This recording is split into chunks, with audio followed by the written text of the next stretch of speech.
आज दुनिया को ताकत दिखाने जा रहा है ईरान। ये बड़ी खबर अब आपके सामने। मिडिल ईस्ट में जंग के बीच शक्ति प्रदर्शन चल रहा है। विनाशक युद्धपोत को समंदर में उतारने की तैयारी है। घातक हथियारों से आज ईरान करेगा युद्धाभ्यास। नेवी डे के मौके पर करेगा सबसे बड़ी ड्रिल।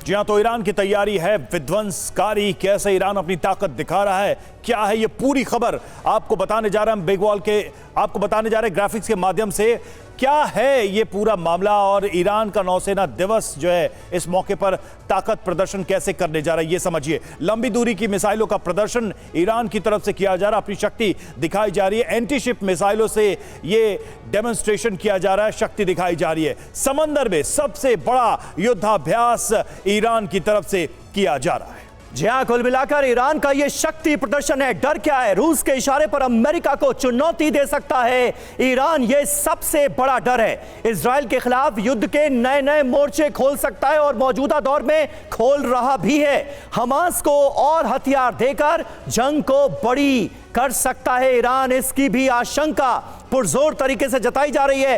हिजबुल्लाह के जरिए लेबनान से बड़े हमले की साजिश रची जा सकती है। इसके अलावा हूती के जरिए लाल सागर से हमले की प्लानिंग भी अंजाम दे सकता है ईरान, क्योंकि ये ट्रिपल एच इस वक्त इजराइल के लिए सबसे बड़ी मुसीबत बने हुए हैं। हमास, हूती और हिजबुल्लाह। ईरान का प्लान क्या है, अब इसके बारे में आपको बता दें। एटमी घात की ये जो चाल चली जा रही है, ये किस तरह से अंजाम दी जा सकती है ये आप समझिए। ईरान की तैयारी, फतेह 2 का परीक्षण किया गया। ईरान की तरफ से साजिश, इजरायली शिप पर ड्रोन हमले की।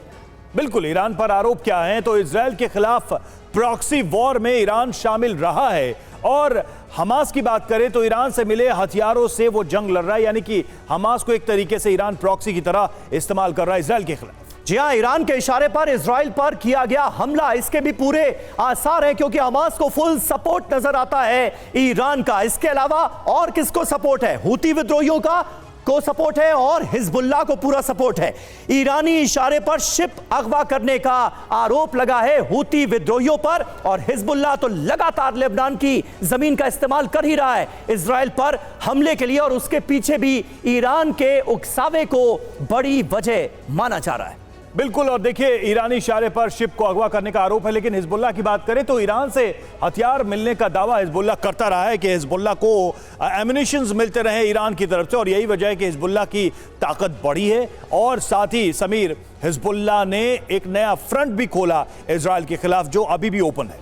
बिल्कुल सही बात है, और इस वक्त हमारे साथ दो खास मेहमान मौजूद हैं, उनसे आपका तारुफ करा दें। मेजर जनरल एसपी सिन्हा हमारे साथ मौजूद हैं, बतौर रक्षा विशेषज्ञ कमांडर राजीव सरदाना भी हमें ज्वाइन कर रहे हैं। सिन्हा साहब, पहला सवाल आपसे। देखिए, ईरान का रोल सबसे इंपॉर्टेंट है, सबसे अहम है। मिडिल ईस्ट में जो जंगी चिंगारियां इस वक्त सुलगती हुई हम देख रहे हैं उसके पीछे, लेकिन ईरान का इस वक्त पर, क्योंकि टाइमिंग बहुत अहम हो जाती है, यूं शक्ति प्रदर्शन करना, यह क्या बता रहा है?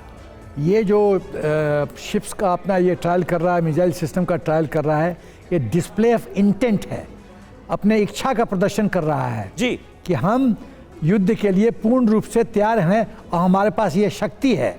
ये दबाव की रणनीति कर रहा है। ये अमेरिका को पे दबाव डालने की कोशिश कर रहा है कि वो इजराइल को दबाव डाल के शांति का प्रयास करे। देखो समीर, ये आपको ये समझना पड़ेगा कि ये अपना ईरान की स्ट्रेटजी क्या है। 4-5 बिंदु हैं। पहला कि अमेरिका निशाने पे है ईरान का, इजराइल तो बहाना है, अमेरिका निशाना है, पहली बात। दूसरी बात, वो लीडरशिप रोल मुस्लिम कंट्रीज़ का मिडिल ईस्ट में लेना चाहता है। तीसरी बात कि सच है कि वो हमास को इक्विपमेंट सपोर्ट दे रहा है, मॉरल सपोर्ट दे रहा है, साइकोलॉजिकल सपोर्ट दे रहा है। चौथी बात, वो कटार के साथ मिलके सेंटर ऑफ ग्रेविटी बनना चाहता है नेगोशिएशन प्रोसेस का और रोल अदा करने का। पांचवी बात, वो सऊदी अरबिया को साइडलाइन करना चाहता है। तो इस सब बिंदुओं पे बिल्कुल कई सारी स्ट्रैटेजीज उभरी हैं और अलग अलग देशों ने ईरान के ऊपर आरोप भी लगाए हैं कुछ इस तरह के।